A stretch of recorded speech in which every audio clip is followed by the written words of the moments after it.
You were never meant to hear this. What you're about to learn was buried intentionally, methodically, and with fear. Not because it was false, but because it was true. Too true, too dangerous. It begins in the dust and blood-soaked farmlands of post-Civil War Missouri. But it doesn't end there. No, this is a descent into the anatomy of evil, into the mask of innocence, into the mind of something that looked like a boy but may never have been one. His name was Timothy Caldwell, and he was the kind of child that makes grown men question their grip on reality, the kind of child that made God look away. In the summer of 1867, Sedalia, Missouri was the kind of place where time moved slowly and the dead stayed buried. Or so people believed. The war had left deep wounds, emptied homes, haunted fields, and hollow-eyed survivors clinging to whatever scraps of order they could find. Into this broken landscape walked a boy with no past and no future, a boy who smiled with his mouth but not his eyes, a boy whose presence always seemed to foreshadow something ending. And it started the way most tragedies do, quietly. Timothy came to live with his Uncle Thomas after his father died in a Confederate prison camp. His mother was long dead, consumption, they said. And so the boy, orphaned and unwanted, arrived on the doorstep of a farm already collapsing under the weight of debt and silence. He was taken in not out of love, but out of necessity. A child was free labor, but Timothy didn't behave like a child. Not really. He worked too hard, slept too little, asked too many questions. And most unnerving of all, he watched everything. Dr. Samuel Harding, the town's only formally trained physician, noted it first. He described Timothy as an observer masquerading as a participant. The boy answered questions politely, but his responses were always just slightly too perfect, too measured, as if he'd memorized what a child was supposed to sound like and was playing the role for an unseen audience. He looked at me, Harding wrote, as though he were studying something beneath my skin, as though he knew what I was made of, and didn't quite approve. Animals didn't like Timothy. Chickens clucked madly when he walked past. Dogs backed away and whined. Horses would not let him ride them. At first, neighbors laughed it off, bad luck, childish clumsiness. But then the animals began to die, not in ways that made sense, not of disease or predators, but in clean, silent, surgical ways. Broken necks, puncture wounds too precise, pigs found drowned in shallow troughs they'd drunk from for years. No tracks, no evidence, no explanation. Just eyes wide open, tongue swollen, still warm. Then came the humans. Little Mary Fletcher drowned in 18 inches of water, enough to wet her knees, not swallow her life. She had been playing by the creek. Timothy was the one who found her. He came to the door, pale and breathless, and told her mother exactly where to find the body. Not just the location, but the position of her limbs, the way her dress clung to the rocks, the exact shade of green in the moss around her face. Too much detail, Harding noted. Too calm. No tears, just data. But no one accused the boy. How could they? He was helpful, respectful, a model of childhood civility. He said sir and mom. He bowed his head in church. He worked from sunup to sundown and never asked for praise. And when old Henrik Len was found dead at the base of Devil's Bluff, his neck shattered, his body surrounded by dead bees, it was Timothy again who found the scene. I saw his hat caught on a bush, he said. I called for him, but he didn't answer. And once again, his words were reasonable. His tone was even, but his eyes? Empty, like twin blue knives held just behind glass. The pattern was beginning to form, but only one man could see it. Harding began keeping a secret journal separate from his medical records. It chronicled the rising tide of anomalies surrounding the Caldwell boy. He spoke to neighbors, listened to their stories. Some were silly, some were chilling. A dog missing one day, found the next with its eyes gouged clean. a calf born with no tongue. A thunderstorm that struck only one tree where Timothy had been seen the day before, whispering to himself beneath its branches. Then came Jacob Mills, 6 years old. Gone for 4 days. Found in an abandoned well that had been hidden so perfectly it would have remained undiscovered, unless someone already knew where to look. "I think I heard crying," Timothy told the father. But there was no way to hear a child from that depth, and the brush around the well? Arranged with almost mathematical precision, Dr. Harding went back to the site himself. He measured, sketched, recorded. It wasn't an accident. Someone had placed the boy there. Covered the well with logs. Waited for time to run out. And what? About the crying? Timothy hadn't heard it. He'd remembered it. Or worse, imagined it. Or worse still, created it. At Jacob's funeral, the town wept. Mothers held their children tighter. Fathers dug graves with red knuckles and clenched jaws. And Timothy sat quietly, his hands folded, his head bowed. But his eyes were open, watching, measuring, assessing grief like a physician studies a wound. There was something like satisfaction in his posture, Harding wrote. Not joy, not pleasure, but something more dangerous, recognition, like he was watching the end of an experiment play out exactly as expected. That's when Harding knew. This wasn't about trauma. It wasn't about neglect. It wasn't even about malice. It was about control. You see, Timothy didn't react like a victim of circumstance. He didn't seek affection or guidance. He wasn't looking for safety. He already knew something most adults never learn. Control begins with understanding. And understanding begins with observation. The boy was learning how people broke, how they died, how they mourned, and how far he could push before someone noticed. Harding tried to raise the alarm, quietly at first. He spoke to the sheriff, who dismissed his concerns as overactive imagination. He wrote to the state medical board, no response. He even traveled to St. Louis and met with a fellow physician who specialized in juvenile psychology. But there was no category for what Timothy was. There was no box on the form, no term in the textbooks. Psychopathy was not yet understood. Evil was still defined in biblical terms. And Timothy, he didn't fit any of them. This wasn't demonic. Possession, there were no signs of supernatural influence. No latent scrawled on walls, no voices from the attic. This was something colder, older, the kind of darkness that wears no face. The kind that slips through the cracks of civilization and settles into whatever vessel it finds convenient. And sometimes, that vessel is a child. Now hear me carefully. This is where the descent begins. Where the line between boy and blueprint starts to blur. Where you stop asking, what happened? And start asking, what is he? And if you've made it this far, you're already asking the right questions. You're already stepping over the threshold. You're already on your way down. So pause. Take a breath. Because after this, nothing will look the same again. And if you're truly ready to awaken, ready to let this knowledge reshape you from the inside out, then prove it. Drop the phrase, "the mask remembers," twice in the comments. Not once, twice.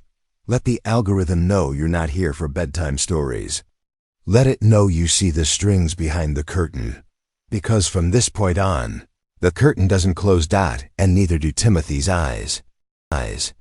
Timothy Caldwell did not sleep like other children. The nights on the Caldwell farm were long and bitter, and while the wind howled outside and insects scratched at the windows, Timothy sat awake.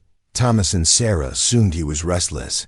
Perhaps still grieving his father, but they never checked too closely.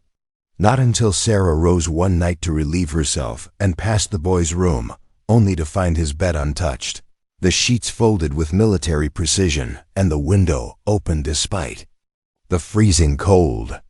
When she stepped outside, following the sound of crunching frost, she spotted him at the edge of the tree line, standing motionless.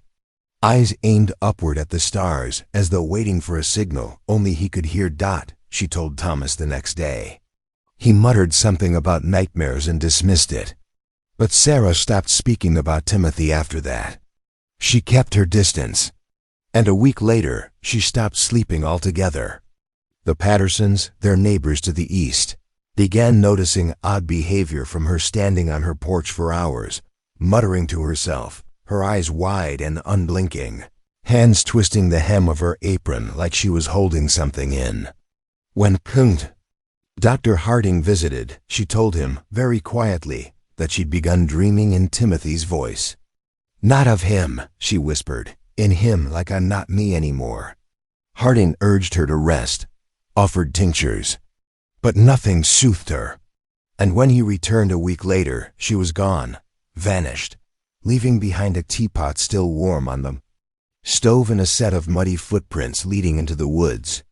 Thomas never looked for her. He simply stared at the doorway where she used to stand and muttered, "Maybe she finally saw what I'm trying not to see." 3 days later, her body was found hanging by her apron strings from an oak branch high above the creek. There was no ladder, no footprints, no explanation for how a grown woman had climbed 20 feet into the air, tied a knot so perfect a sailor would admire it, and jumped without a sound. Timothy said nothing. He didn't cry. He didn't even ask where his aunt had gone. At the funeral, he stood beside his uncle in the same posture he'd used at Mary's, at Jacob's, at Henrik's, still, quiet, absorbing, memorizing how loss reshaped faces, how silence twisted mouths, how grief hollowed the body like fire hollowed a tree. Harding watched him carefully and wrote that night, "I no longer believe I am observing a child. I am observing a system, a mechanism, one that learns, one that adapts." What then was it adapting to? The farm began to rot after Sarah's death. Tools rusted despite being oiled. Crops failed without explanation. Rain came only when it wasn't needed, and mold crept up the walls of the barn like a spreading bruise. Thomas Caldwell, once a hardened man, began to unravel. He drank heavily, beat his animals, screamed at the sky. And through it all, Timothy kept working, unflinching, steady, as if he were the only fixed point in a world collapsing around him. A neighbor once asked if he was scared living on that cursed land alone with his uncle. Timothy only smiled and said, "I think he needs me more than I need him." That same month, a local preacher visited the farm after Sunday service. Reverend Amos Henley, a firebrand known for condemning sin with theatrical fury, had grown curious about the Caldwell boy. He'd seen the empty stares, the unnatural calm, the coldness under his polite surface. And unlike the rest of Sedalia, he feared no man or boy. He arrived unannounced and demanded that Timothy be brought to church for inspection. "God will judge what walks among us," he declared. Thomas refused. But Timothy agreed. He said, "I want to see what judgment looks like." The next Sunday, Timothy entered the church like a shadow dipped in milk. Clean clothes, straight posture, a Bible under one arm. He sat in the front pew, alone, and Reverend Henley began to preach, loud, thunderous, sweating beneath the weight of his own words. The sermon was about deception, about wolves in lamb's clothing. He stared directly at Timothy the entire time, but the boy never blinked, never flinched, just watched. And when Henley reached the crescendo of his warning, he suddenly stopped, went silent, his mouth opened once, then again, like he'd forgotten how to speak. He turned pale, staggered backward, and dropped to his knees. The congregation gasped. Mrs. Eleanor Givens fainted. A child began crying. But Timothy only tilted his head slightly, then closed his Bible, and walked out. Reverend Henley never preached again. That night, he packed a bag, loaded his horse, and vanished down the western trail. No goodbye. No letter. Just a single word scratched into the church's lectern. Empty. After that, whispers took root. The town began to change how it looked at Timothy. He was still welcome, still tolerated, but no longer embraced. When he walked into a store, conversations stopped. When he passed children on the road, they hid behind their parents. Something unspoken had taken hold. Something primal. Everyone had seen enough animals freeze in his presence to know what instinct was trying to say, but Harding wanted more than instinct. He wanted understanding. So he invited Timothy to his office under the pretense of helping with inventory. The boy arrived exactly on time, as always. He moved through the room like he'd been there before. Not with curiosity, but with familiarity. Harding asked him simple questions about his schoolwork, his chores, his thoughts on farming. Timothy answered patiently, even laughed once. But Harding wasn't listening to the answers, he was watching the eyes. And in them, he saw something terrifying. Reflection. Not in the physical sense, but psychological. Timothy wasn't simply answering. He was mimicking, adjusting, calibrating, becoming exactly what Harding expected to see. Until slowly, Harding shifted his questions, made them harder, more abstract. Asked what Timothy thought about death, about God, about pain. The boy paused, tilted his head, then said, "People talk too much about fear. They don't realize how quiet it really is. When something truly terrifying happens, it's never loud. It's silent, like forgetting you're supposed to be scared." Harding wrote for hours after that session. He noted that Timothy's emotional intelligence was off the charts. But his empathy was non-existent. He understood fear, but not from within. He understood love, but as a tool. He had studied grief, not felt it. He had studied everything. And then, as if to validate Harding's darkest suspicion, the deaths resumed. This time it wasn't children. It was adults. The first was Mrs. Lillian Horvath, a widow who had taken a liking to Timothy. She often brought him biscuits, spoke to him kindly, treated him, perhaps, like the child no one else could see anymore. One morning, her house caught fire. The blaze spread too fast, burned too hot. The fire chief said it was as if the walls had been soaked in accelerant. No one survived. Her body was found near the door. She'd been trying to get out. The next was Mr. Cyrus Vale, the town's clockmaker. He was found with a dozen gears embedded in his throat. Self-inflicted, they said. Somehow he had opened his own throat with a tool designed for precision work. No one could explain the blood patterns, the lack of struggle, the look of peace on his face, and then came the final straw. The Caldwell farm itself. In January of 1867, the main barn collapsed during a blizzard. Thomas Caldwell was inside. They found him buried beneath a collapsed beam, his skull split, open like an overripe gourd. And standing nearby unharmed, unshivering, unspeaking, was Timothy, holding a lantern and smiling. The authorities couldn't prove anything. The storm was blamed. But no one questioned what came next. Dr. Harding petitioned the state to remove Timothy from Sedalia. Said the boy needed advanced psychiatric evaluation. Said he could no longer ensure the community's safety. The state agreed. But by the time the officials arrived, Timothy was gone. No footprints in the snow, no signs of struggle, no note. Just an empty bed, a folded blanket, and a Bible open to a page marked with a single passage. And no marvel, for Satan himself is transformed into an angel of light. Timothy Caldwell was never seen again, but the deaths stopped. The animals stopped dying. The fields began to grow. People started smiling again. And in time, as people do, they tried to forget. But not Harding. He moved away. Spent the rest of his life writing volumes on moral development, child psychology, and the limits of empirical science. But he never named Timothy directly again, only hinted, only warned. And he ended his last journal with these words: Evil does not arrive in horns or fire. Evil learns. Evil adapts. Evil studies you while you sleep. And sometimes evil wears a child's face. Now ask yourself, what if Timothy didn't die?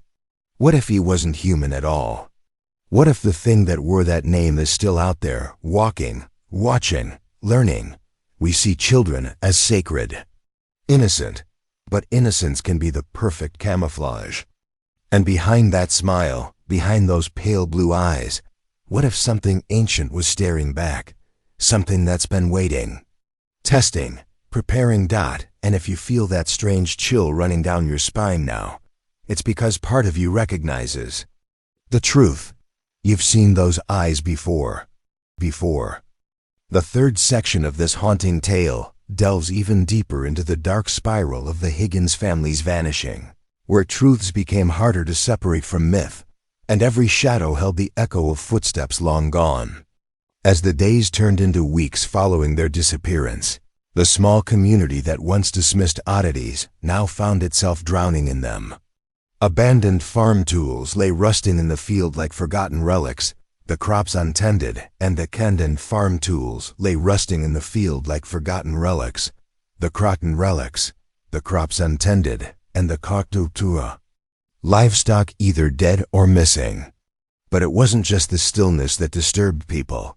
It was the feeling that something had taken root in that land. Something unseen and quietly watching. The house remained untouched by looters or weather, as if held in stasis. Yet those who dared to step inside came out changed. One man, a seasoned hunter who had volunteered with the search party, was found weeping beside the Higgins fireplace, days after the official search had ended. His words were incoherent, rambling about whispers in the wallpaper and cold fingers that had traced the back of his neck. He was never the same again and would later be institutionalized, muttering the same phrase over and over. They fed it. It came back. Word of the disappearance had begun to spread beyond state lines, drawing in thrill seekers, paranormal investigators, and skeptics alike. Among them was a team from a now-defunct radio show that specialized in the unexplained. They broadcasted, live from the Higgins property one cold November night, their signal flickering in and out.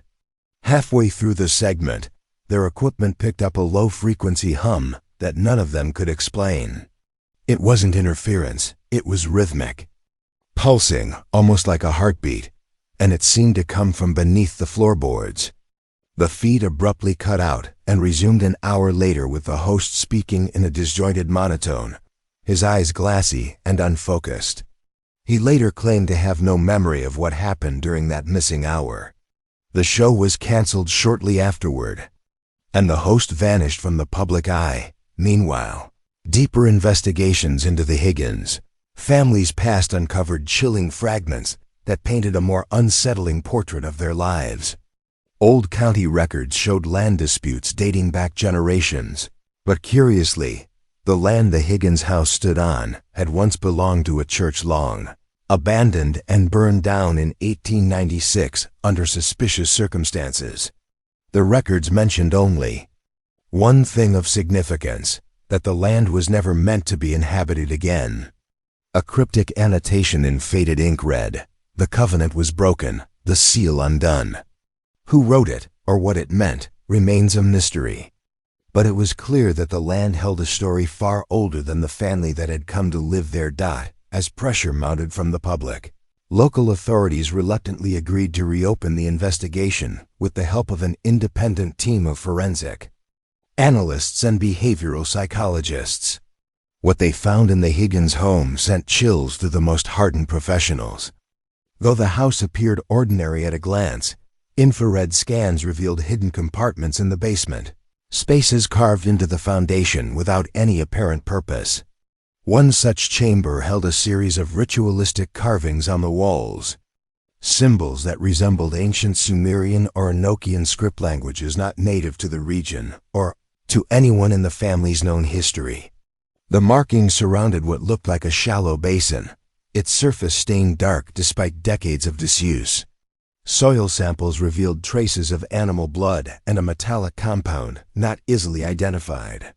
No fingerprints, no footprints, not even dust, just an eerie cleanliness, as if the space were preserved for a future return. The psychologist on the team, Dr. Margaret Halstead, began to piece together what she described as a pattern of generational trauma cloaked in mysticism. According to her findings, the Higgins family had been visited by a distant relative just months before they vanished, a man named Elias Thorne, a name that appeared nowhere in genealogical records but was mentioned in a torn letter found in the attic. The letter, addressed to Arthur Higgins, spoke of awakening the bond and reclaiming the blood right, phrases steeped in cult-like vernacular. There was mention of the narrow gate and the watcher in the grain, references that made no sense in a literal context, but hinted at a kind of belief system, perhaps even a pact.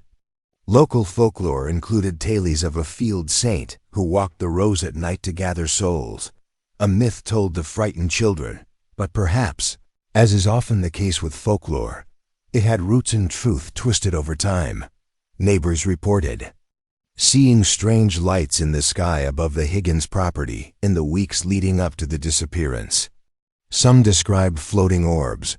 Others spoke of shimmering columns of light that pulsed and then vanished. One man, a local mechanic named Vince Teller, claimed to have seen a figure standing motionless in the field at dawn, too tall to be human, its limbs unnaturally long. He never went back to the property after that morning. Reports like these were dismissed by the police, but compiled together, they formed a disturbing tapestry of occurrences, each thread leading back to something far older and more malevolent than anyone had considered. The timeline began to suggest that whatever befell the Higgins family had not been sudden. It had been building for years, possibly generations, culminating in a quiet and total erasure. Months later, during a particularly dry season, the soil around the property cracked and shifted, revealing a second cellar beneath the original basement, a structure that did not appear on any blueprints or historical documents. Within it were remnants of what appeared to be an altar bones arranged in geometric patterns, charred offerings, and relics too worn to identify. A single item stood out, a wooden mask carved with a long, inhuman face and hollow eyes. The mask exuded a strange odor and seemed to affect those who spent too long near it. A member of the recovery team fell ill after touching it, claiming to have visions of fire, screaming, and a great beast with no mouth, just endless rows of eyes. The mask was later locked away in an evidence facility, but even there, strange phenomena were reported: lights flickering, electronics failing, and once, a security guard was found unconscious, clutching the mask with blood seeping from his ears. As the investigation deepened, skepticism began to fade, replaced by fear. Journalists who had once mocked the case now approached it with a respectful distance. The Higgins family had become more than missing persons. They were the epicenter of something unspeakable. Theories abounded that they had stumbled upon a buried relic, that they had uncovered a doorway between worlds, that they had been chosen, or perhaps that they had always been servants of something older than civilization itself. And yet, no evidence of struggle, no trace of departure, and no clear sign of foul play. It was as if they had simply ceased to exist, pulled into a space where human senses could not follow. Over time, the property was fenced off by order of the county, labeled as a hazardous zone. But even that did not keep the curious away. A group of college students once trespassed to conduct a séance inside the house. Only one returned, hysterical, barefoot, covered in scratches and unable to speak for days. When she finally recovered enough to write, she described a room that had not existed before, filled with hundreds of empty chairs facing a pulpit of bone. She wrote that a voice without a body had spoken directly into her spine, and that when she turned to run, the house had shifted around her, stretching like a living thing. Her testimony was dismissed as a psychotic break, but her scars were real, and she never returned to school. Despite the horror, the Higgins disappearance became legend. Books were written, documentaries aired, podcasts dissected every available fact, and yet, the deeper the story was explored, the less clarity emerged. No one could explain the seismic readings beneath the house, the electromagnetic surges that spiked randomly, or the old family photo albums found hidden behind the walls, albums that contained photos of the Higgins children in clothing from decades before they were born, standing beside people no one could identify. Some of the photos were too degraded to analyze, but others showed background figures watching from trees, faces obscured but present in every frame. The final twist came from a parcel received by the local sheriff's department 1 year to the day after the Higgins vanished. It contained no return address, no note, just a sealed canister with a single reel of film. The footage, when developed, showed grainy black and white images of the family seated together in the living room. At first, it appeared benign: Arthur reading, Claire knitting, the children playing. But then, the lights in the room dimmed, and shadows began to dance on the walls without any source. A low hum built in the audio track, and one by one, the family turned to look directly at the camera. They didn't blink. They didn't move. And then, slowly, they began to smile in unison, their teeth too many, too sharp. The reel ended abruptly, with a single frame of what appeared to be the field at night, illuminated by fire, and a figure standing with outstretched arms in the flames. To this day, no one has determined where the footage came from or who filmed it. The Higgins disappearance is no longer an open case. It's a wound in the land, a mystery that refuses resolution. Families still avoid driving past the property. Children still whisper warnings. And in the dead of night, under a moonless sky, if you walk too close to that cursed house, you might still hear the faint sound of laughter, the kind that doesn't bellin. They say if you dig deep enough into any place with a past, something buried always claws its way back to the surface. With the Higgins case, what clawed its way back wasn't just a missing persons file or an old family secret. It was a fracture in the very concept of reality. When the Special Investigations Unit quietly reopened the case in 1994, following a classified memo leaked from a defunct intelligence outpost in Virginia, a new string of anomalies began to surface. Documents once considered irrelevant were reclassified as Level 4, and several forensic analysts were placed under gag orders. All references to the Higgins family were scrubbed from public databases, including school records, hospital logs, and even property deeds, as if they had never existed at all. But someone remembered. A nurse, now in her 70s, had treated one of the Higgins children, Rachel, for a mild infection just months before the disappearance. She recalled the girl saying something odd. "I had a dream my dad took us to a different world. But we weren't allowed to come back." At the time, it sounded like a child's fantasy. But in light of everything since, it felt like a warning. When researchers pulled floor plans from the original homestead, something didn't add up. The dimensions of the house were inconsistent with its visible structure. Interior mapping suggested a hidden level, some kind of sub-basement that never appeared on any construction document. Investigators sent in ground-penetrating radar beneath what was now a collapsed barn adjacent to the property. What they found was chilling: a perfectly square, underground room, 9 feet by 9 feet, with steel reinforcement and no entry point. From above, it was a sealed cube buried in the earth, and the walls were scorched. When they opened it, they found symbols etched into the steel etched from the inside. Symbols no known anthropologist could place. They weren't language. They weren't numbers, but they felt like instructions. Or perhaps a warning. The metal showed signs of radiation exposure, yet no nuclear materials were ever registered within a 100-mile radius. Still, the team became violently ill within 72 hours of exposure. All except one man, an archivist named Dr. Ellis Rohn. He disappeared 2 days later. His shoes were found facing the forest. No footprints led away. Ellis had been obsessed with the Higgins case even before it was reopened. He had pieced together a collage of satellite images, handwriting samples, and newspaper clippings into what could only be called a manic tapestry, connecting the family not just to Cold War experimentation, but to something older and far stranger. One photo showed George Higgins at a gas station, circa 1963. In the mirror of the pump, the reflection didn't match the position of his face. It was as though the man had moved, but his reflection hadn't. Another clipping came from a sermon transcript found in a long-abandoned Pentecostal church near the Higgins farm. Dated 1970. He is coming through the breach. Born in a suit of skin, shaped like a father, walking with the memory of flame.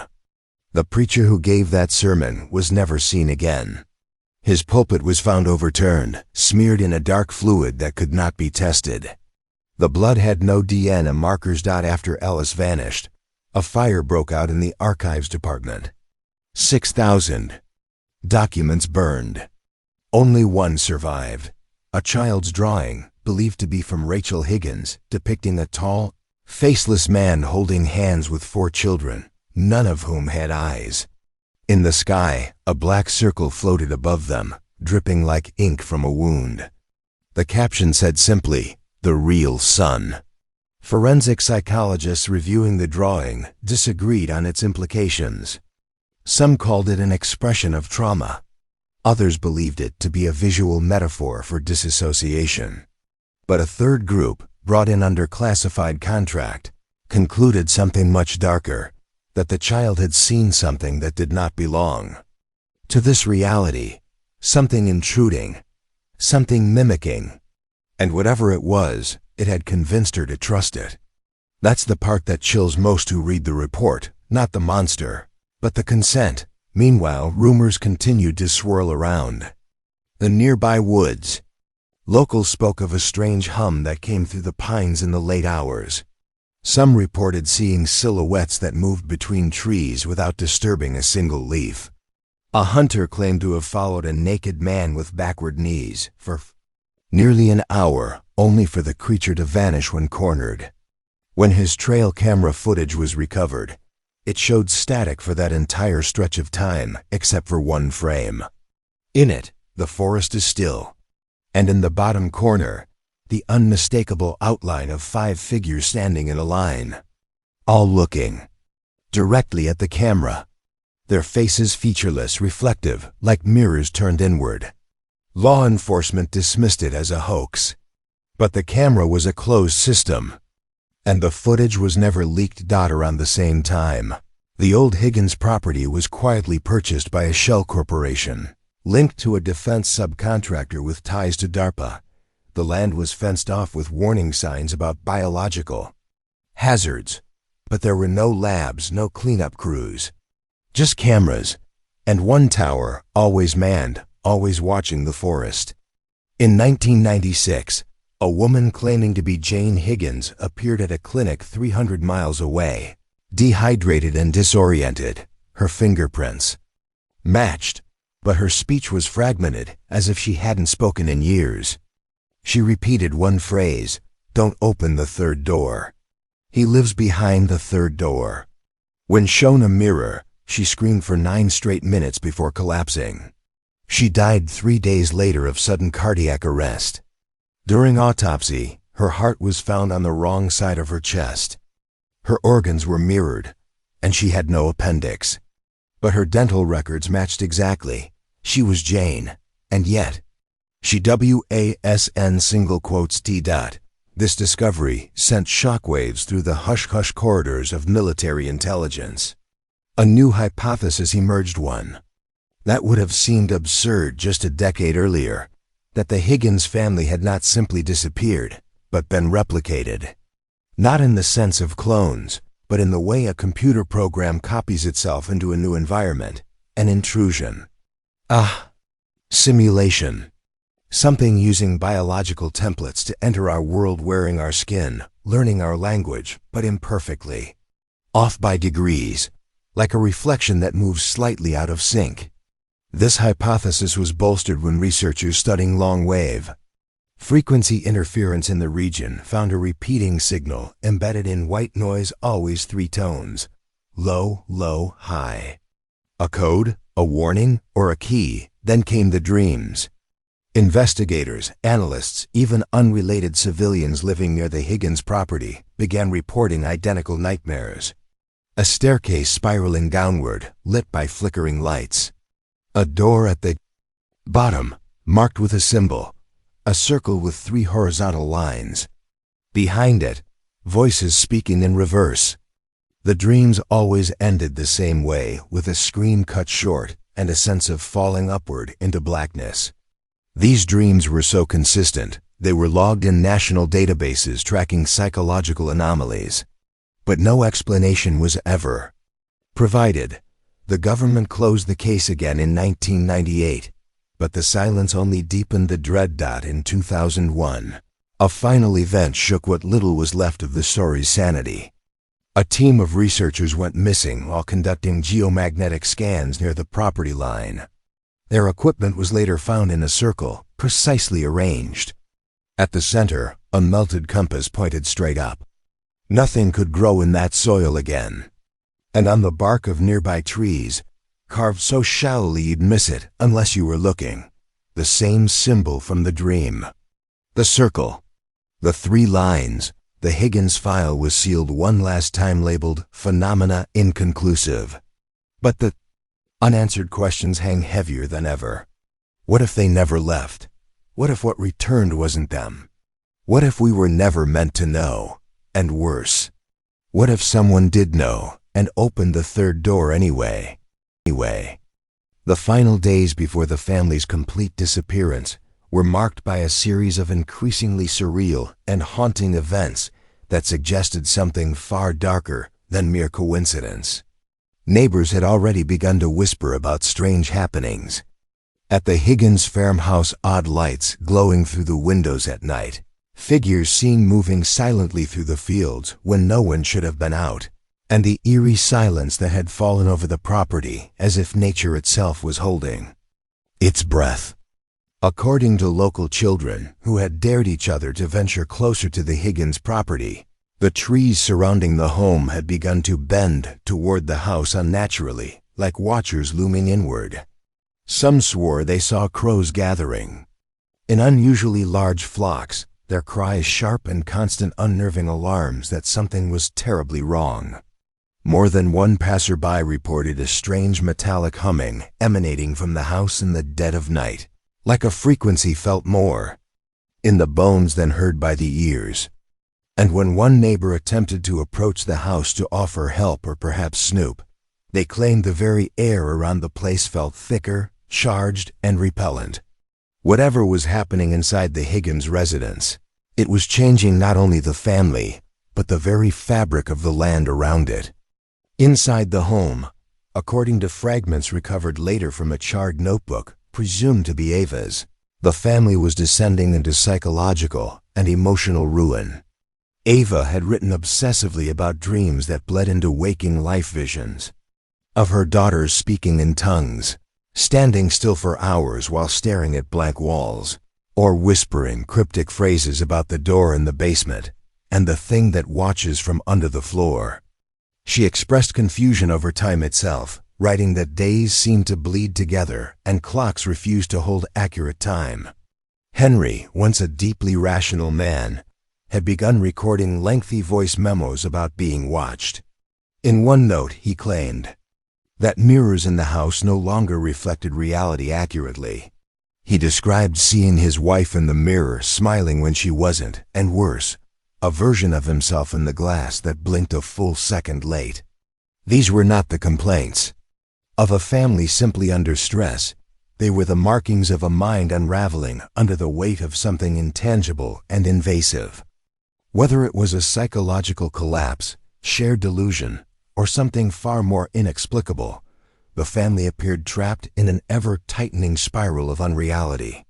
And then came the night of the final transmission, a desperate 911 call placed. from the family's landline at precisely 3:17 a.m., which lasted only 47 seconds. The dispatcher, later interviewed in a trembling voice, said what she heard still haunted her dreams.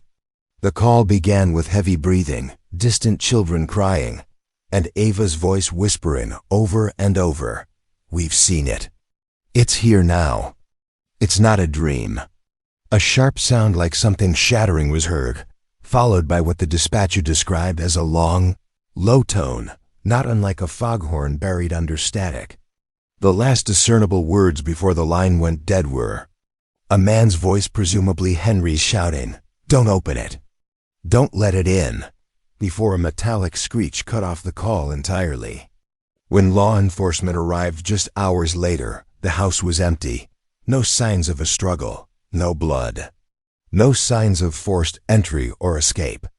All personal belongings remained in place, including wallets, keys, even breakfast plates set on the table as if the family had intended to eat. But the family themselves and even their pet dog were gone. Vanished. In the days that followed, the house became a scene of national fascination and a ground zero for fringe theories. Paranormal investigators, many of whom had never set foot in the state before, flocked to the property hoping to capitalize on the horror. Thermal cameras picked up heat signatures that vanished when approached. EVP sessions conducted in the basement revealed chilling results, murmurs in a language no one could translate, and long silences interrupted by sudden, violent bursts of static. The word hunger was reportedly captured multiple times by different investigators using unrelated devices. Skeptics claimed these were merely hoaxes or technical anomalies, but even the most hardened disbelievers found the house uncomfortable, an oppressive weight that made prolonged visits unbearable. One well-known debunker stayed in the house overnight for a televised special and left before dawn, visibly shaken, refusing to discuss what he'd experienced. The footage from that night was never aired and is said to have been locked away by the network. Local authorities, unable to explain the disappearance and under increasing public scrutiny, attempted to seal the house off from visitors. But it was too late. The Higgins case had transcended local folklore and become national obsession. Online forums swelled with theories, some claiming the family had slipped into another dimension, others arguing that they had been victims of a government experiment gone wrong. Still others leaned into the metaphysical, suggesting the family had stumbled upon an ancient spiritual doorway, perhaps tied to something buried under their property. A group of amateur geologists, intrigued by magnetic anomalies near the house, conducted a quiet survey and discovered unusually high concentrations of iron deep beneath the land. Though this might have explained the strange electromagnetic effects, it failed to account for the more personal and terrifying nature of the family's descent. Scientific explanations did little to ease the sense that something intelligent and malevolent had made the Higgins family its target. Years passed and the house fell into disrepair. Yet no one dared demolish it. Legal ownership became a bureaucratic black hole. Deeds disappeared. Legal heirs refused inheritance, and attempts to sell the land resulted in mysteriously vanished buyers. It was as if the house itself resisted closure. Teenagers would dare each other to break in, but most would flee before crossing the threshold. Those who stayed longer reported time loss, nosebleeds, and inexplicable hallucinations, often involving the same imagery Ava had once written about: the watcher beneath the floorboards. One young man was hospitalized after spending just 40 minutes alone in the house's attic. He emerged speaking only in backwards phrases and clawing at his own shadow as if it were alive. To this day, he has never regained coherent speech. The house by now is wrapped in crime scene tape that no longer holds meaning, just a warning, symbolic and ignored by those obsessed with uncovering the truth. Despite all this, the investigation into the Higgins family's fate has never officially closed.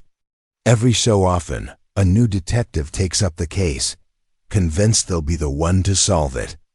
Most last a few weeks before quitting without explanation. Some report recurring dreams of a spiral staircase that leads down into pitch darkness, ending at a door with no handle. Others grow paranoid, seeing faces in reflections or shadows that don't align with light sources. One particularly disturbing journal entry from a retired investigator describes a nightmare in which the entire Higgins family stood at the edge of his bed, mouths open, eyes hollow, whispering, "We're still here." He awoke with fingernail scratches on his chest, too shallow for self-infliction. He moved out of state that same week and refuses to discuss the case. Psychologists, too, have attempted to explain the family's behavior through lenses of mass hysteria or philia, plus years a shared psychotic disorder. But even these models fall short when faced with the physical phenomena surrounding the house, the strange recordings, and the lingering electromagnetic disturbances. One researcher from a prominent university who attempted to conduct a week-long study at the house abandoned the project halfway through. Her final written entry simply read, "It's not in the house. The house is in it." Her findings were never published, and she resigned from her post shortly after. Attempts to gain access to her private notes have been denied by her estate, which cites ongoing trauma as the reason. As the years drag on and no trace of the Higgins family is ever recovered, no bodies, no evidence of travel, no digital footprints, the case has transformed into something larger than any one event. It is now a symbol, a warning, a mystery that feeds on speculation and fear. Theories continue to grow more outlandish. Some believe the family was part of a secret cult that used the house as a portal. Others insist they were abducted, not by extraterrestrials, but by something even older, interdimensional entities or archetypal forces tied to the land itself. A handful of researchers believe the truth may never be found because it defies the very nature of discovery.